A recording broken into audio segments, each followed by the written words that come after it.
컬렉션마다 먼저 얘부터 보겠습니다. 맨 처음 개념이 지금 두 가지가 나오는데 첫 번째 개념은 무엇이냐? 자아입니다. 보세요. 소재가 지금 무엇이다? 자아에 관련된 설명을 하고 있는데 이 자아 개념이 총 두 가지가 나와요.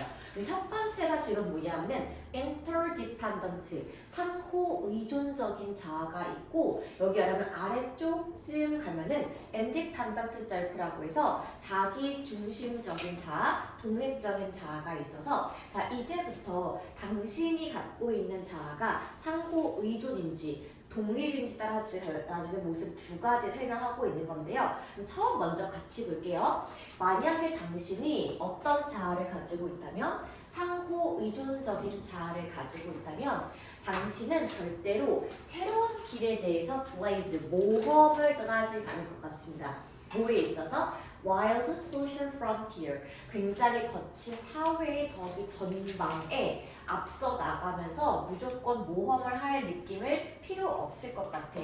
그래서 상호 의존적인 자아를 가진 당신이라면 어떻게 할 것 같다? 당신은 당신만의 자리를, 위치를 찾고 싶어 하는데 자 어디에 있어서? relationship, 인간관계의 거미줄 안에서 즉 아는 사람의 인맥을 통해서 일을 시작하고 싶지 아무것도 모르고 최전방에 뛰어가서 나는 그냥 맹땅 헤딩할 거야 이렇게 보통 하지 않는다 그 말이에요. 자 이랬을 때 부모님과 다른 사회의 구성원들도 마찬가지입니다 여러분. 여기 not only A but also B 보이실까요? 우리가 이걸 뭐라고 부른다? 상관 접속사. 그러면요 당신의 부모님이나 다른 가족 구성원들도 당신이 그 거미줄 안에 인간관계 안에서 hook into 들어가기를 도와줄 뿐만 아니라 make sure 무엇을 확실히 하고 싶다?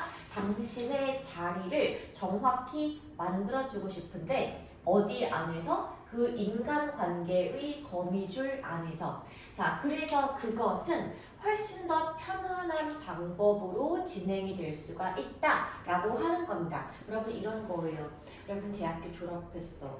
취업하는 거 너무 힘들어. 그런데 엄마가 우리 엄마가 아는 지인이 있는 곳에 일해볼래?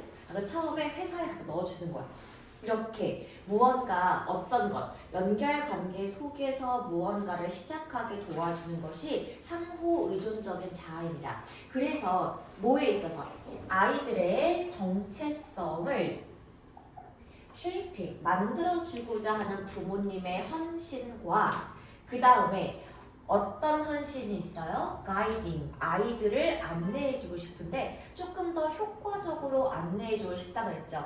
그래서 부모님들은 특히 아시아같이 상호 의존적인 문화를 갖고 있는 나라의 부모님들은 earn, 무엇을 얻고자 한다? respect, 존경과 responsibility, 책임감을 얻고 싶어 하는데 자, 왜 그렇죠?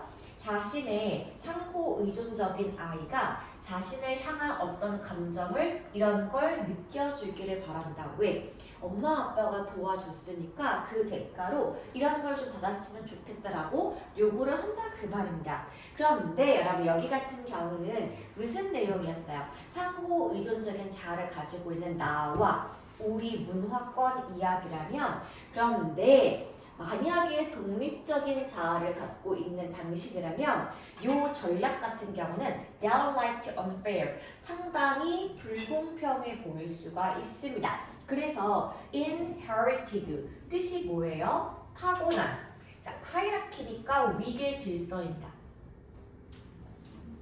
이 사람들은요 내가 스스로 무언가를 하고 싶은 거야. 그래서 타고난 위계질서 같은 것은 in short, 이 사람은 되게 모욕감을 줄 수가 있는 거예요. 뭐에 있어서? 요 독립적인 생각을 갖고 있는 어떤 느낌, 독특성, 컨트롤, 통제감, 그 다음에 자유 느낌, 그리고 평등이 있기 때문에 아니 대체 왜? 난 이런 거 너무 싫은데? 라고 느낄 수가 있겠죠. 그래서 여기 지금 우리가 궁금한 거는 마지막 빈칸이다 보니까 요 빈칸이 요 두 가지 내용에 대한 결론인 건지 아니면 지금 여기 이후에 나오는 개인적인 자아를 한번 볼게요. 자, although 비록 당신이 알고 있는데 당신이 부모님을 존경해야 한다는 것을 머리로는 알고 있어. 그런데 당신은 disregard, 뭘 무시할 수가 있다? 요 원칙을 무시할 수가 있겠다. 자, 그럼 보세요. 그러면 빈칸 같은 경우는 두 문장에 대한 결론을 고르는 것이 아니라 독립적인 자아를 갖고 있는 당신이라면은 when 같은 상황일 때 굉장히 요 원칙을 지키고 싶지 않다가 들어가는 게 정답이야. 그러면 그래서 정답 지금 가기 전에 저랑 같이 뭐 한번 하고 지나갈까요? 오답 노트를 한번 같이 하고 지나갈게요. 자, 맨 처음에 여러분 스텝 1이라고 한번 적어볼게요. 여러분 그 내용이 뭐니? 두 가지의 자아가 되는 거예요. 두 가지 자아.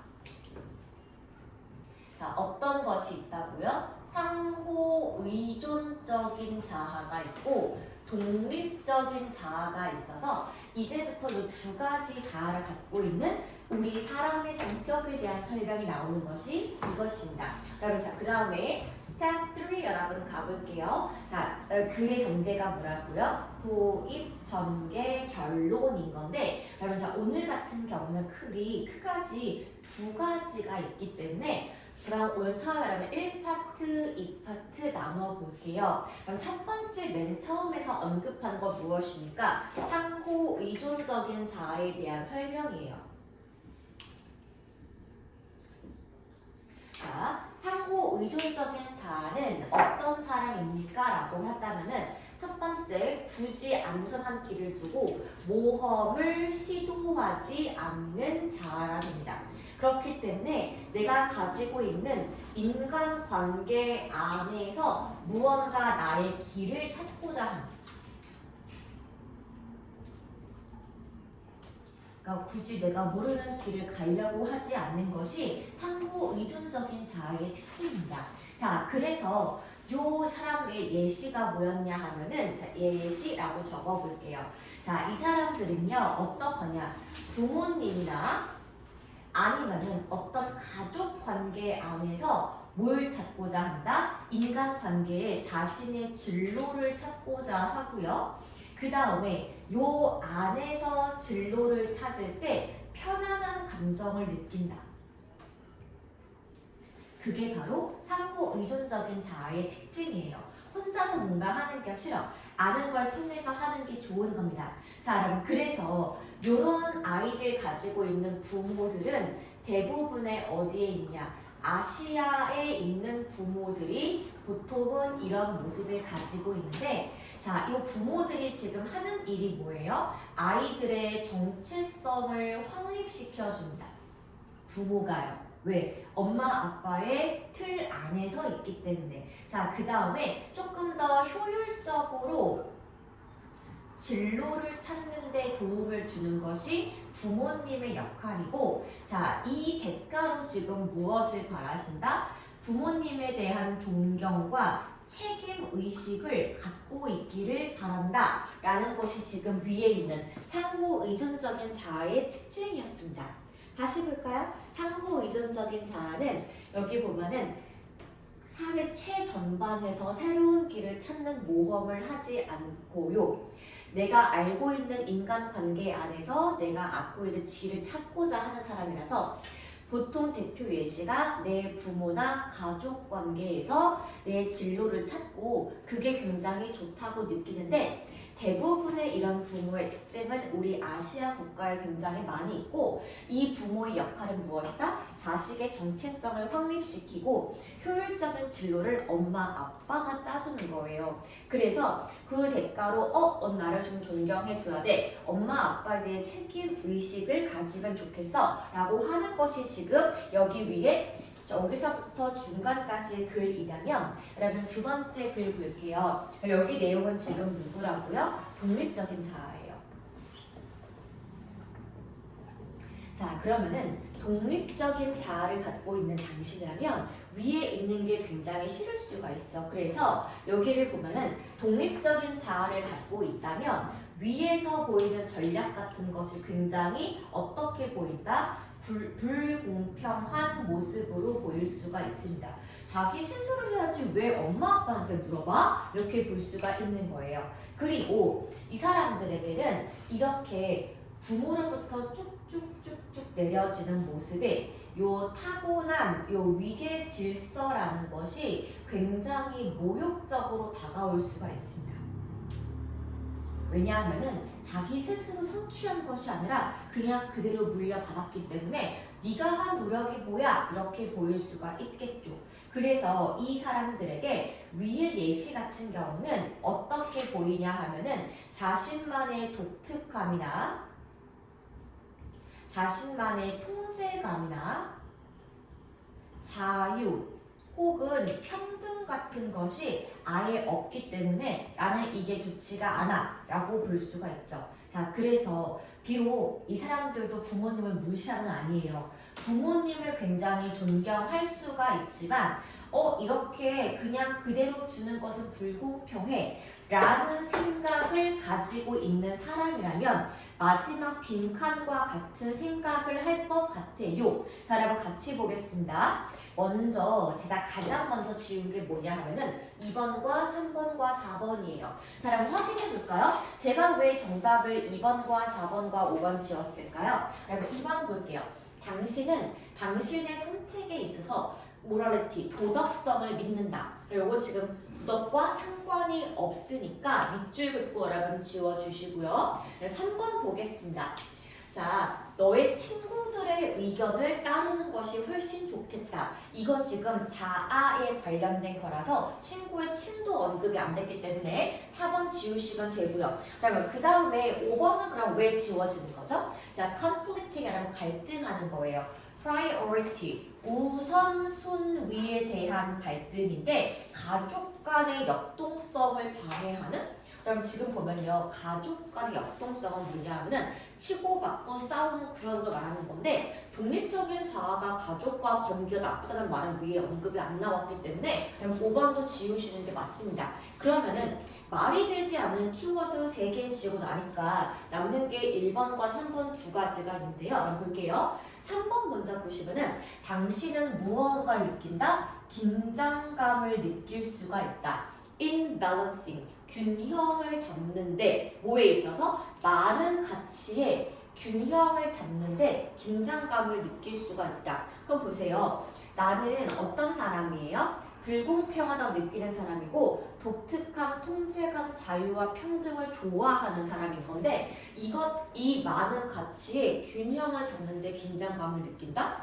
독립적인 자아라면 그냥 이거를 즐겁게 답을 느끼기 때문에 일단은 세모를 좀 쳐주시고요. 그럼 1번 보겠습니다.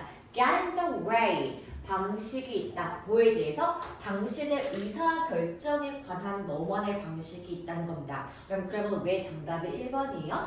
독립적인 자아는 부모님에게 의존을 하지 않습니다. 그래서 이 사람 같은 경우는 어떤 거?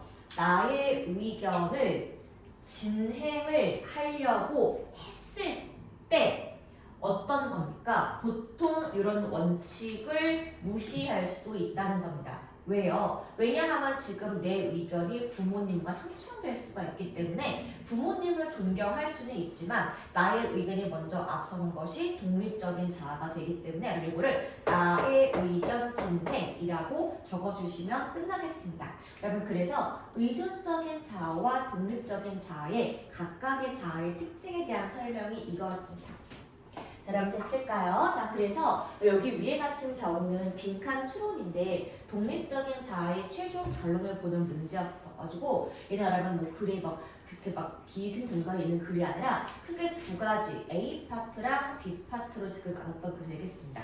그래서 요거 먼저 적어주시고 제가 이따가 좀 찍어드릴게요. 우리 일단 여러분 뒤를 먼저 갈 건데요.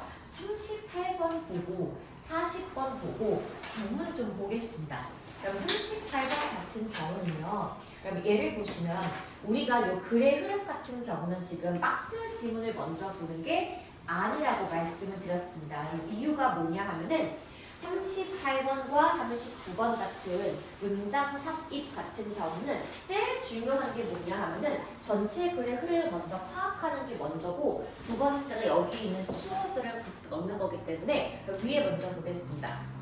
얘를 먼저 해석을 하는데 중요한 점이 있는 거야. 그럼 처음부터 볼게요. once. 자, once가 지금 뜻이 뭐냐 하면은 일단 뭐뭐하면이라고 적어볼게요. 자, 일단 우리가 이해를 할 수가 있다면, 자, 그럼 여기서 주제문이 지금 뭡니까? 이 친구가 지금 주제문이에요. 적어볼게요. 자, 경제가 하나의 시스템과 같다는 것을 일단 당신이 이해할 필요가 있다라고 나와 있습니다. 그런데 그래서 우리가 지금 뭘 알아야 할 필요가 있어요? 동사 C 다음에 여기 that부터 여기까지 첫 번째 대절입니다. 그러면은 경제가 시스템을 이해하기 위해서는 여기 1번과 여기 2번 문장을 알 필요가 있다라고 했습니다. 그럼 1번 먼저 볼게요. 사회적이고 경제적인 문제가 있는데, 사회 경제의 문제는 뭐 때문에 생깁니까? 요것 때문에 생기는 거예요. 경제적인 이유 때문에 생기는 사회와 경제적인 문제가 있고요. 그것이 바로 체계적인 시스템 안에 존재한다라고 했습니다. 그러면요, 잠깐 이거 적어볼게요. 경제라는 것은 시스템과 같은데, 자, 이게 어떻더라고요?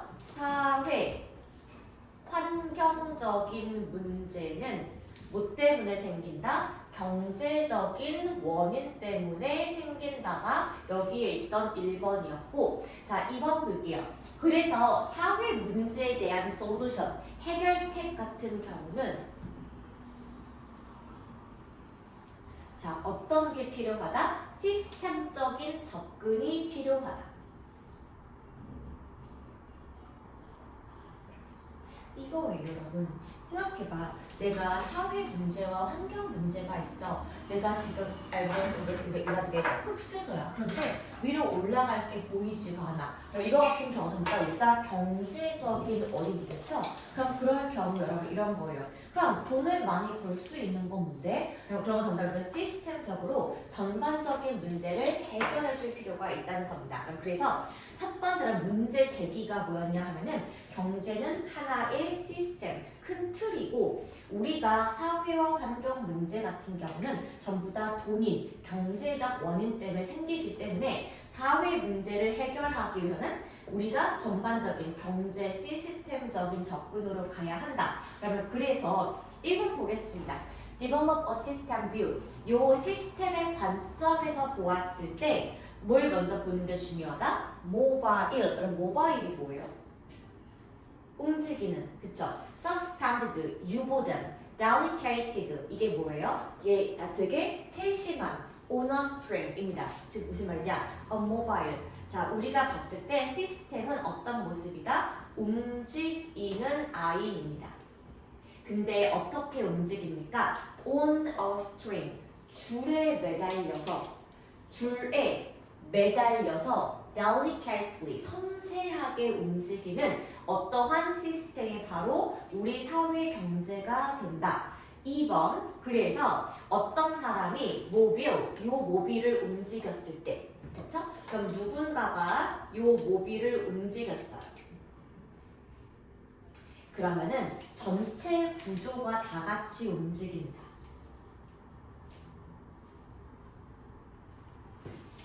그쵸?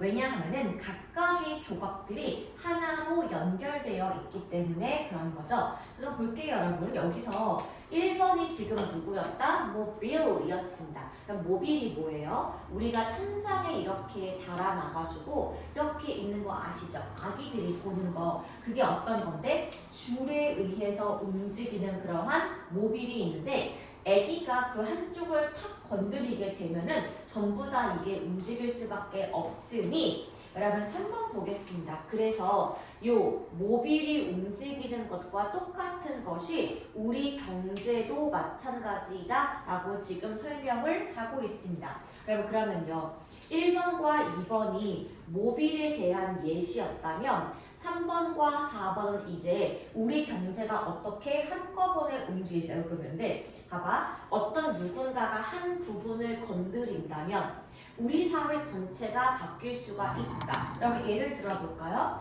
요즘 여러분 가장 핫한 정책이 뭐예요? 부동산이에요. 나라에서 여러분 집값을 잡겠대요. 근데 여러분 집값을 잡으려고 은행에 대출을 받다 보니까 요즘에 여러분 사기가 엄청 많이 생겼다는 거야. 한마디로 어떤 한 가지를 건드리다 보니까 이게 여러 가지 파장이 동시에 생기는 것처럼 마치 모비를 움직이면 한꺼번에 움직이고 한 줄만 움직이는 게 아닌 것처럼 경제도 우리가 딱 건드리게 되면 얘가 파장이 여기저기로 휩쓸리게 된다.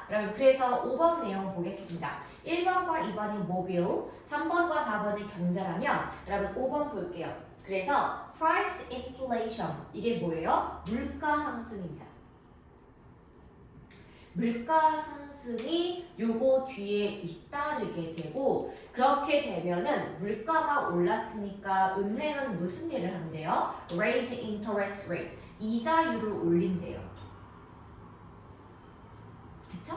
그러면은 요게 뭘 만드는 거예요? 얘가 지금 만든 게 뭐예요? 본드 프라이스 원래 있던 기존 가격과 우리 소비자의 신용같이 다른 것들이 그쵸? 대출에 대한 가격 같은 거나 아니면 소비자의 신용도 같은 것이 마구잡이로 바뀔 수가 있겠다. 그럼 다시 한번 좀 보겠습니다. 그럼 이게 지문이 어려운 이유가 경제 파트이기 때문에 그런 건데요. 자, 맨 처음 다시 한번 볼게요. 이 경제는 시스템이라서 사회와 환경 문제는 모든 경제의 기본적인 원인에 깔려 있고요. 결국에 사회 문제에 대한 해결책 같은 경우는 우리가 전체적으로 보는 게 굉장히 중요한데 예를 들어 모빌이 끈에 달려있는 모습을 생각해 보면 누군가 그 모빌을 한번 딱 건드렸을 때 실 한 개만 움직이는 게 아니라 전반적으로 막 움직이는 것처럼 경제도 마찬가지인데 그래서 우리가 경제의 어떤 한 부분을 건드리게 되니까 나머지 부분도 같이 움직이게 되고 5번 물가 상승과 은행의 이자율 상승 그 다음에 기존 가격의 상승과 소비자 신용의 하락 같은 것들이 이렇게 연결적으로 이어지는 모습을 볼 수가 있겠죠. 여러분 그러면요 객관적으로 봤을 때 요거 두 가지가 하나로 묶이고요. 요거 두 가지가 하나로 묶이니까 먼저 여기 2번과 3번에서 한번 지금 글이 갈라지는 게 보이실 거예요. 자, 여러분 그 다음에 또 한 번 4번과 5번 사이에 한 번 글이 갈라지는 게 보일 거예요. 왜 그렇죠? 어느 한 부분을 건드리니까 여러 가지 갈래가 되었다인 거고 5번 같은 경우 너무나 구체적인 예시 나왔기 때문에 뭔가 지금 글이 하나 빠진 느낌이 들어. 여러분 그래서 우리가 지금 답을 유추할 수 답은 두 군데 3번과 5번 여기 두 군데를 먼저 마음속에 염두에 두고 그 다음에 박스를 보는 게 맞아요. 그럼 박스 지금 좀 같이 보겠습니다. A rise in oil price 이게 뭐예요? 기름값 상승이에요. 자, 기름값 상승은 무엇을 올린다? fuel, 연료와 화학적인 가격을 올린다. 그쵸? 자, 그 다음에 이것은 어디에 미친다? transportation, 우리의 교통비에도 값이 올라가게 되고 비닐하우스를 쓰는 농업의 가격도 기름 때문에 올라가게 되고 그 다음에 제조업 역시도 가격이 올라가게 된다라고 지금 나와야겠죠. 그럼 답은 이미 나왔어요. 몇 번이에요? 5번밖에 안 됩니다. 왜 안 되겠니? 아까 4번이 뭐야? 한 가지를 건드리니까 여기저기 파장이 같고 그래서 기름값을 건드리니까 여기저기 파장이 같기 때문에 이 전반적인 상승들이 물가 상승을 가지고 와서 여기에서 또 뭐가 파는 거야? 은행이 이자율을 올리고 기준 가격이 또 올라가는 점점점 커지는 연쇄 효과가 발생했기 때문에 여기서 올라간 효과가 물가 상승으로 이어지는 것이 자연스럽다. 정답은 5번만 답이 되겠습니다. 여러분 그래그램 보이실까요? 그래서 내가 잘 모르는 질문 나왔을 때는 글이 한 번씩 끊어지는 부분을 체크를 먼저 해주고 문제를 푸는 게 맞습니다. 그럼 원래 0.5배로 돼 있어요. 이게 0.5배랑 1배가 있는데요. 제가 손목으로 시작을 하면은 이렇게 되는 것 같더라고요. 좀 키워볼까요? 고마워요. 자, 그럼 이제 저랑 40번 좀 같이 볼게요. 그럼 40번 같이 보고 저랑 오늘 오랜만에 장문 독해를 좀 같이 해볼까 하는데요. 그럼 40번 같은 경우는 요약문 완성이라서 위에 있는 내용을 정확히 이해를 하고 한 줄로 줄일 수가 있겠니? 그렇게 보는 게 포인트겠어요. 자, 근데 여러분 보통은요 40번 질문 같은 경우는요 항상 사회과학, 심리학 쪽 지문이 많이 나오게 되어 있습니다. 그래서 이 예시 한번 여러분 좀 보고 시작할게요. 로렌스 바르셀로라는 교수가 있는데 그러면 이 사람이 뭘 보여주었다? 노란색 보이실까요? 형광펜 쳐보겠습니다. 사람들은 보통 categorize, 범주화를 한다고 했습니다.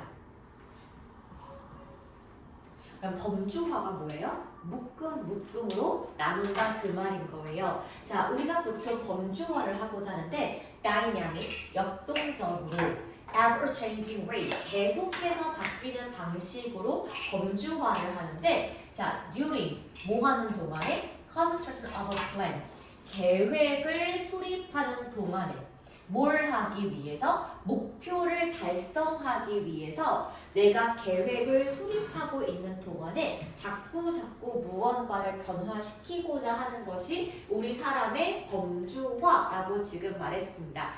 그러면요.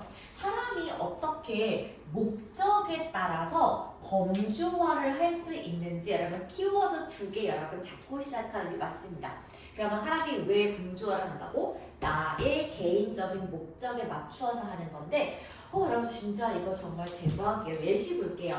우리가 보통 음식을 볼 때는요. 보통 우리가 먹는 음식은 뭐가 있어요? 이렇게요. 선생님 곡물이 있어요. 알갱이가 있어요. 야채가 있어요. 과일이 있고요. 고기가 있습니다. 끝! 그럼 우리가 보통 알고 있는 범주화는 이런 게 음식이에요 라는 건데 그런데 조금 다른 범주적인 구조가 생길 수가 있다라고 했습니다. 뭐에 있어서? suitable, 적절한. 뭐에 적절한? context, 맥락이에요. 어떤 맥락이에요? 내가 어떤 특정한 목표를 세우고 싶은 맥락에 있어서는요. 사람들이 음식을 다르게 분류하기 시작합니다. 여러분 이렇게요.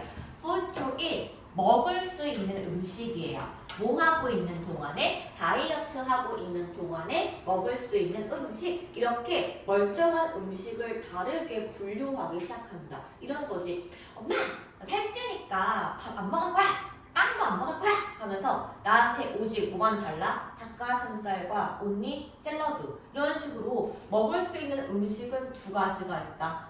닭과 야채. 나머지는 음식이 아니야 라고 갑자기 멀쩡한 음식을 다른 패턴으로 범주화하기 시작하는 거예요. 자, 이게 뭐라고? 나의 목적에 따라서 범주를 다르게 설정하는 것이라고 지금 나와 있습니다. 이거 이해하시겠죠? 맞아요. 그래서 우리가 평소에는 문제가 없던 건데 나의 목적과 맞지 않을 때에는 뭔가 좀 다른 카테고리로 볼 수가 있다는 거고 자, 그럼 그 다음에 정답으로 2번째 가볼게요.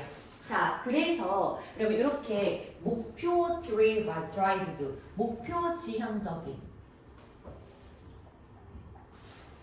이렇게 목표 지향적인 카테고리 같은 경우는 reasonably, 합리적으로 아주 잘 설계가 되어 있는데 자, 어떤 사람에게요? 보통 어떤 사람이랑 그 목표를 갖고 있는 사람들 어떤 목표예요? 다이어트 하고 싶어 하는 사람들에게 잘 설정이 되는데 others, 다른 사람들은요 일시적으로만 이렇게 할 수가 있대요. 그럼 여러분 보세요. 이렇게 음식 카테고리가 또 두 가지가 있는 거야. 나는 이 목적 때문에 이거를 먹을 수가 없어 하는 사람이 있고, 여러분 여기도 볼게요. 일시적으로 잠깐만 목표를 바꾸는 사람이 있대. 예를 들어 보자고.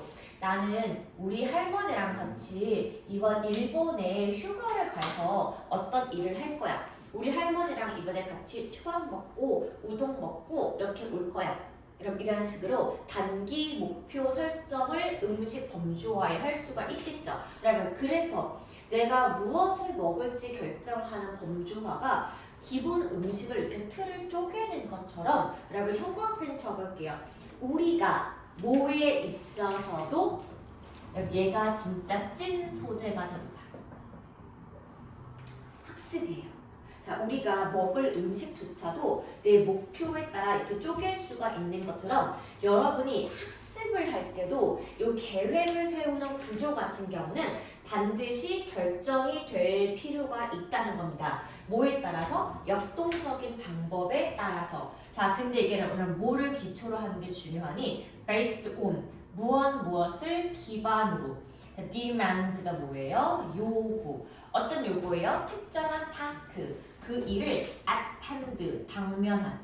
내가 지금 당장 해야 하는 어떤 특정의 일을 기반으로 했을 때 학습 전략이 바꿀 필요가 있다는 겁니다. 여러분 생각해 보세요. 우리 수학 공부할 때 문제풀이 써가면서 여러분 오다노트 하는 거 아시죠? 그럼 보통 수학 노트 같은 경우는 이렇게 세로줄 가 있고 문제 지금 풀이 써가면서 오답을 적는 게 그 포인트가 있는 거예요. 그러면 근데 만약에 내가 사회를 공부할 때 이렇게 쓰는 게 된다 안 된다?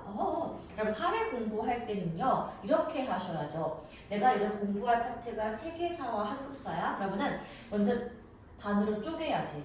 세계사, 한국사 연도별로 정리하고 이 연도별 같이 묶어서 공부하는 게 효과적이야. 그럼 국어 같은 경우는요? 국어는 자주 나오는 어떤 시가 주변의 파트라고 치면은 요 소재랑 심상과 줄 정리해 놓고서 중요 문장을 따로 적고 공부하시는 게 맞겠죠. 여러분 이렇게 과목별로 각각 세워야 하는 학습 전략도 다양하게 바뀌는 것이 맞다는 거야. 우리가 음식을 설정하는 것처럼. 그래서 이것이 어떻게 돼야 한다? consistent with, 일치가 될 필요가 있는데 다른 과목의 공부랑 똑같이 일치할 필요가 있다. 그래서 그 결과는요, task, 결과 지향적인 혹은 목표 지향적인 학습 과정으로서 우리가 교육 현장에서 자주 써야 하는 것이다 라고 지금 나와 있습니다. 즉 무슨 내용이라고요? 내가 어떤 과업을 위주로 하건 목표를 위주로 하던지 간에 내가 이 공부하는 환경에 있어서 각각 필요한 전략을 각자 세워야 될 필요가 있다. 그렇게 보시면 돼요. 여러분 그래서 밑에 한번 박스 지문 보겠습니다. 그럼 여러분 내용이 뭐예요? 우리가 목표 설정을 하는 게 포인트인 거야. 자, 그래서 우리가 목표를 가지고 무언가를 설정할 때 사람들은 뭘 만든다? 범주화를 만든다. 이게 어떤 범주화예요? 밑에 보겠습니다. 먼저 제가 1번과 2번 지운 거 보이시죠? 픽스드가 뭐니? 고정됨이에요. 근데 여러분 여기 아까 위에 나온 거 혹시 기억하세요? 잠깐 제가 좀 줄여볼게요. 보이세요? dynamic. 그럼 보이세요? ever changing. 자꾸 역동적이고 변화한에 들어가야 하는 건데 1번과 2번은 맞지가 않다는 거야. 여러분 그래서 요거 두 개를 지우고 보니까는 움직이는 역동적인이 뭐랑 가장 유사하다? 3, 4, 5랑 유사한데 여러분 3번 하시면 안 되는 거 아세요? 왜요? contextual. 맥락적이냐. 위에서 상황 설명은 나오긴 했지만 포인트가 뭐냐? 다이내믹을 바꿔주는 거예요. 이게 한번 적어볼까요?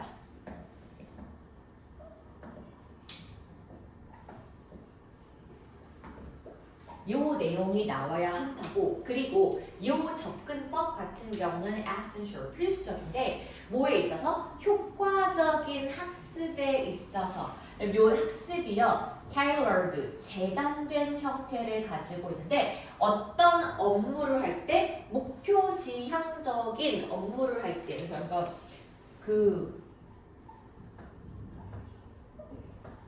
이런 게 지금 들어가야 하는 건데 그러면 4번 같은 경우는 long term 나와 있으니까 장기간의 그런 뜻이라고 보세요. specific 같은 경우는 우리가 구체적인이라고 나와 있으니까 목표 지향적인과 가장 흡사한 것은 구체적으로 내가 필요한 부분에 학습 전략을 세워야 한다. 그렇게 보는 게 정답이 되겠습니다.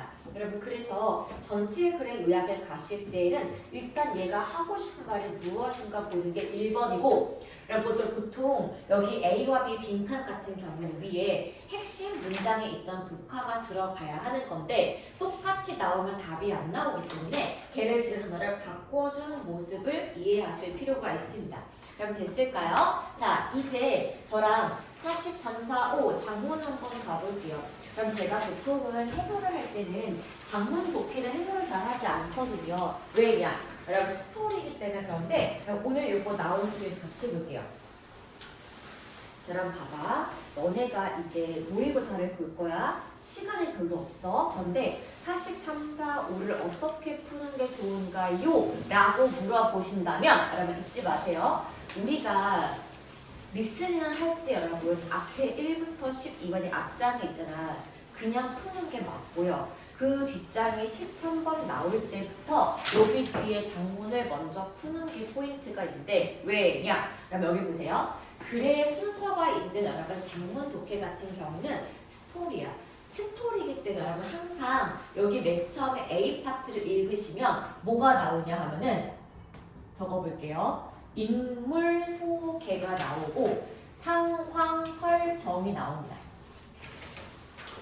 여러분 이거는 국룰이에요. 무조건 적으세요. 그래서 항상 우리가 장문 독해 볼 때 A 파트는 뭐가 나온다? 등장인물, 인물 소개와 2번 지금 여기 상황 설명하는 거 두 가지가 있어서 먼저 이거를 보고 이어가는 게 맞는데 여러분 A 보겠습니다. 자, 앙리카티의 브라송 여러분 앙리 브라송이에요. 자, 이 사람은 전설적인 프랑스의 사진 작가입니다. 그럼 원래 겁나 유명하신 분이야. 그런데 얘는 사실은 평범한 학생이 아니었다. 그럼 인물 누구라고요?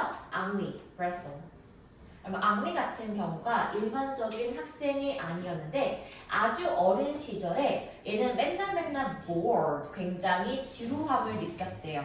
자, 무슨 지루함을 느꼈다? curriculum, 학교의 교과 과정이 너무너무 재미가 없던 거야. 그래서 turning out lecture, 보통은 수업을 많이 쬐었고요. 그게 결국에 이 아이의 상상력에 불꽃을 주지 못했기 때문에 나 공부하기 싫은데 이 말을 매일 했다는 거예요.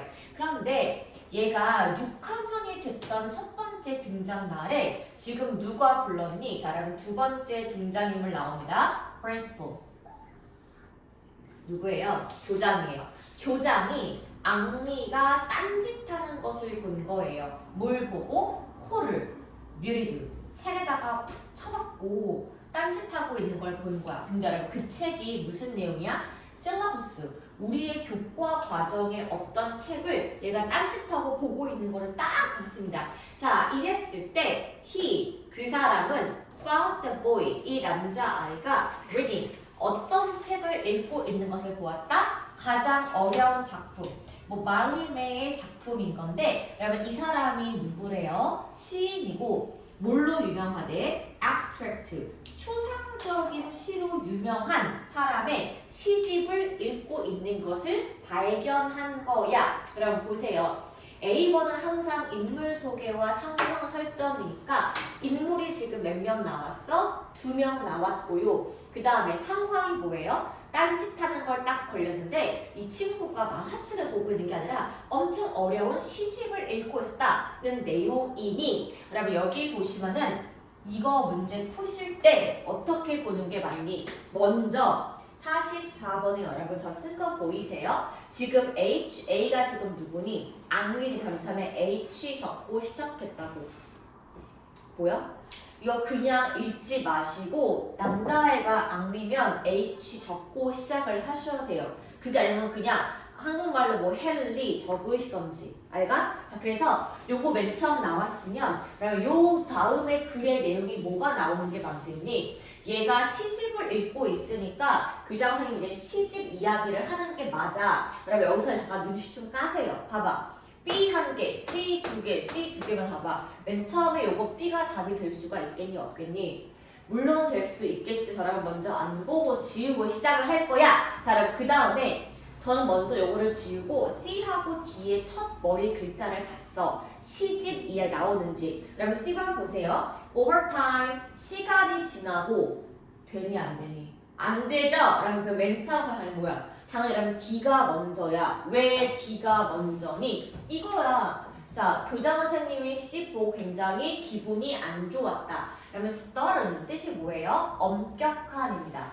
엄격한 목소리로 address, 다루다. 어떻게 불렀어? familiar in full. 굉장히 familiar, 친근한 informal, 비격식적인 너 라고 지금 말하면서 어떻게 말했어? warning, 경고를 지금 말했대요. 자, 선생님이 자네가 아니라 you, 너, 라고 하면서 어떻게 경고했니? Let have no disorder in your study. 너 공부에 전혀 질서 따위가 없구나 라고 지금 애를 질책했죠.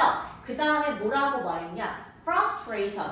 바로 그때 애기 얼굴에서 좌절감이 떠오르는 것을 보았대. 그리고 바로 그 순간 자 어떻게 앙리는 grown accustomed to 무엇에 익숙해졌다? 자기가 처벌받는 게 있었기 때문에 나 이제 겁나 혼나겠다. 이게 머리에 딱 스친 거예요. 그런데 예상치 못하게 교수님의 표정이 엄격하고 좌절감을 주는 경고를 하다가 갑자기 soften, 부드러워짐. 그러고서 얘한테 일반적인 처벌을 내리는 대신에 어떻게 했다? he. 그러면 he가 누구예요? 여기 주어가 누구야? 교장이니까. 그러면 여기서 H는 지금요. 여러분 보세요. 이렇게 P, 교장 적고 시작하라고요. 얘한테 아이의 미래를 다시 만들어주기로 결심을 했다라고 했습니다. 그러면요. 이제 요거 마지막 내용이 뭐예요? 애를 처벌하는 대신에 미래를 주기로 함인 거니까 요거 뒤에 내용이 B하고 C 두 개 남았으니까 이거 그냥 보세요. 먼저 그럼 B를 볼까요? You are going to read in my office. 그럼 봐봐. 이미 정답이 나왔어. 너 이놈 새끼 내 사무실로 와. 그러면 지금 사무실로 올 새끼는 앙리니까 앙리 principal.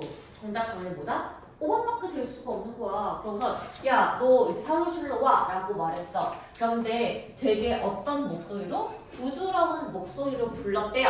그 다음에 얘를 사무실로 불러온 다음에 어떻게 했어? 책을 읽게 시켰는데 계속 몇 년간 불렀더라. 그래서 다른 친구들 같은 경우는 원래는 거리감을 느끼고 거의 믿지 못했다. 왜 못 믿어? 자신이 눈으로 보고 있는 거. 왜? 교장이 애를 혼내지 않으니까 놀랬었는데 교장 선생님은 스콜딩, 꾸짖다예요. 앙리를 꾸짖기 대신에 앙리에게 무엇을 주고자 했다? 책을 읽고 생각을 할 공간을 주기로 한 거예요. 생각을 탐험하고 on his own one, 자신만의 텀, 시간을 가지고 공부할 수 있는 그것을 줬고요. 그래서 교장 선생님이 교장실로 와. 그 이유는 여기서 책을 읽어라 그 말이었고 그 다음에 무엇을 알게 되었다? 얘가 그냥 단순히 책을 읽는 것이 아니고요. extraordinary, 굉장히 비범한 학생인 걸 알 수가 있었대요. 자, 그래서 앙리는 혼난 게 아니라 그 교장실에서 nurtured, 양육되다, 자라날 수가 있었고요. 그래서 교장실은 이 앙리의 sanctuary, 성소가 될 수가 있었대요. 아주 조용한 구석 한 구덩이에서 자신의 호기심을 indulge, 몰두하다예요. 그래서 몇 년간 지나고 나중에 얘가 계속 교장실로 오는 것이 루틴, 일상생활이 되었을 때 얘는 계속해서 책을 읽었고 자기도 모르게 미래를 꿈꾸기 시작했다고 했습니다. 그래서 때때로 교장도 엠이랑 같이 즐겁게 참여했다. 그럼 참여하는 게 뭐예요? 교장도 책을 읽었다 그 말이야. 여러분 그래서 이렇게 독서하는 시간을 즐기게 되었다. 여러분 그러면요. 결국 내용이 뭐예요? 여기 맨 처음에 인물 소개가 뭐였다고? 앙리와 교장. 원래는 교장한테는 걸렸고 그 다음에 혼날 것을 기대한 것이 D번인데 그게 아니라 너 그냥 사무실로 와 라고 하고서 C번 같이 책을 읽어준 교장 선생님이기 때문에 그러면 순서가 D, B, C가 맞고요. 이거 푼 거 아시겠어요 이제요? 인물 소개 먼저 아셔야 사람을 찝을 수가 있다고. 이거를 틀려? 그리고 무슨 얘기는 선생님 저 진짜 그리고 안 읽었어요. 똑같은 거야. 그럼 두 번째 애용과 일치하지 않는 거라면 항상 이렇게 아닌 부분에 좀 밑줄을 그어주세요. 그래야지 내가 두 번, 세 번 긴 글을 읽지 않고 넘어갈 수가 있습니다. 자, 여러분 됐을까요? 자, 스톱할게요.